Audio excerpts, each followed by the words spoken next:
होती का? शक्यतो संडे हा फन डे असतो, पण माझ्यासाठी संडे हा वर्क डे होता. सकाळी उठल्यावरती भरपूर सारी कामं करायची होती. पहिले होतं लादी पुसणं, देन होतं बाथरूम क्लीन करणं. हे सर्व झाल्यानंतर मी फ्रेश झाले. मॉइश्चरायझर लावलं, सनस्क्रीन लावलं, देवाच्या पाया पडले आणि आता कश्मकशमध्ये होते की जेवण करू की नाश्ता करू? बिकॉज वाजलेले होते 11:30. सो म्हणून आईने रस्सा फोडणीला दिला होता. सो रस्सा आणि अर्धी चपाती असा नाश्ताच केला. आणि त्यानंतर जेवणामध्ये होतं चिकन, मटण, भात, चपाती. सो ते सर्व केल्यानंतर थोडंसं एडिटिंग वगैरे केलं आणि आज आम्ही स्कूल फ्रेंड भरपूर दिवसांनंतर सर्वजण एकत्र भेटणार होतो. हे स्कूल फ्रेंड असे आहेत की ॲटलिस्ट भेटतात तरी, नाहीतर आता जी फ्रेंडशिप झालेली लोकं आहेत ती एवढे कारण देतात की आज नाही पॉसिबल, आज आम्हाला इथे जायचं आहे, तिथे जायचं आहे, आम्ही बिझी आहोत हे ते.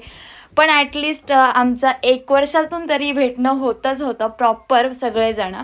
सो आज तो दिवस होता, आज आम्ही सर्वजण भेटणार होतो. सो म्हणून मग रेडी झाले मी आणि त्यांना भेटायला गेले अलिबागला ऑब्व्हियसली, कारण अलिबाग आमचा स्पॉट आहे भेटण्याचा.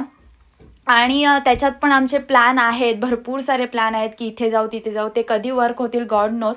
आतासुद्धा आमचा ग्रुपपर्यंतचा प्रोग्रेस झालेला आहे की आम्ही जाणार आहोत. डेटसुद्धा फिक्स झालेली आहे. सो बघूया जातो की नाही.